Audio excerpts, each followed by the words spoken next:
Kolla! Titta! Otroligt! Gud vad den gjort fin! Lovar. Gick till dig? Hallå Lena? Hallå Lena, det är mamma. Jag ringer från Ystad lasarett. Din mor bad mig kontakta dig. Ja, varför ringer du hit? Hon är svårt sjuk. Hon vill att du kommer. Tänk på Esther Williams-tyg. Ja stark folk drar gener, då som jag. Sisu.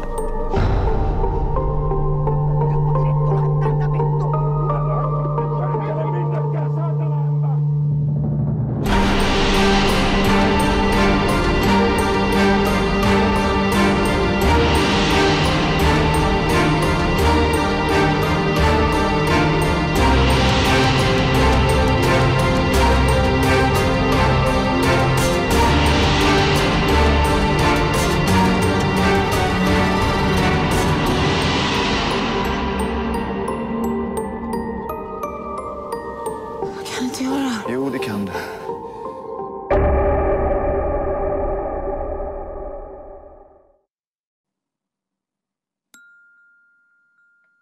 What is it that makes a space productive?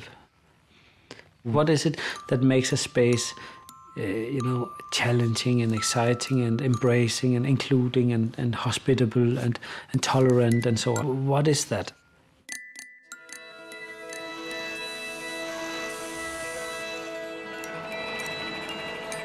When I make something, which maybe is a work of art, I want this to be in the world. I want it to be kind of sincerely and honestly and responsibly in the world. I want it to have an impact somehow.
It's important to maybe talk about to what extent do we feel that we have an impact on our world, on the surroundings.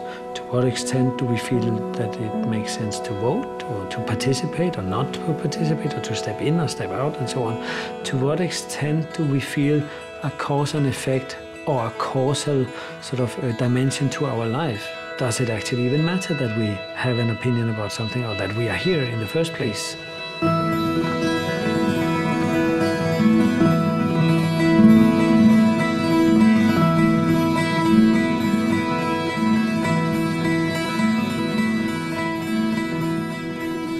I think one of the main sort of unique qualities about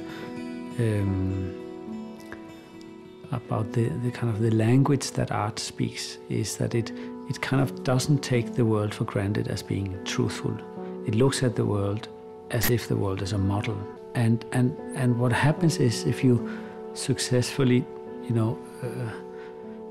starts a dialogue on that basis, that reality is, construction, what happens is suddenly reality also becomes relative. Suddenly it can change. Suddenly, if it's a construction, it's much more likely to be renegotiated.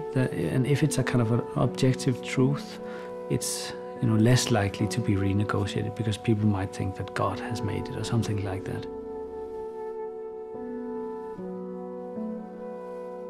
When I talk about the reality or the world not being objective but being a personal sort of point of view, It's not so much about the personal point of view, but it's simply just to argue that the world can change, and art is, one of the tools or one of the ways you can address this sort of the nature of this change.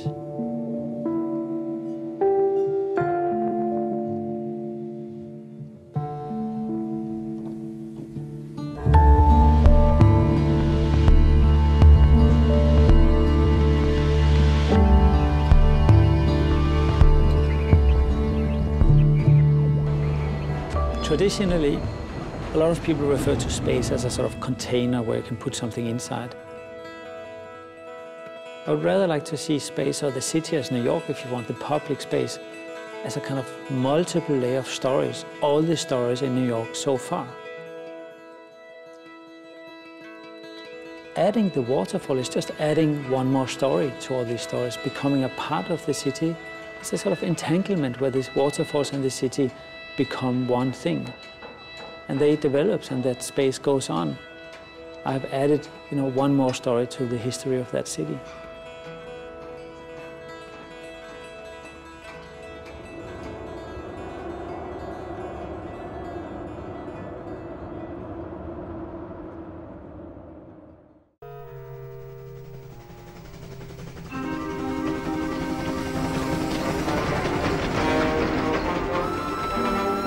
In a faraway land called Finland, all roads lead to Helsinki.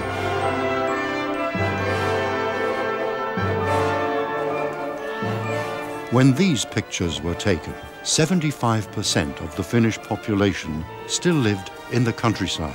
The population of Helsinki was 370,000.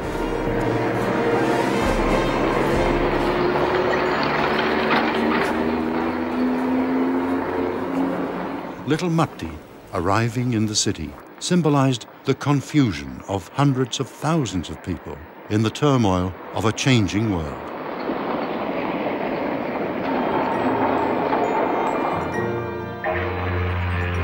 Camera shot from the sea.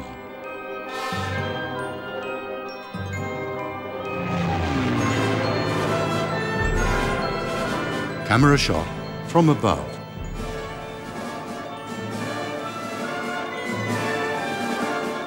Helsinki Lutheran Cathedral. The railway station. Parliament House. The Olympic Stadium. Camera shots of ordinary people. It's 9 o'clock in the morning.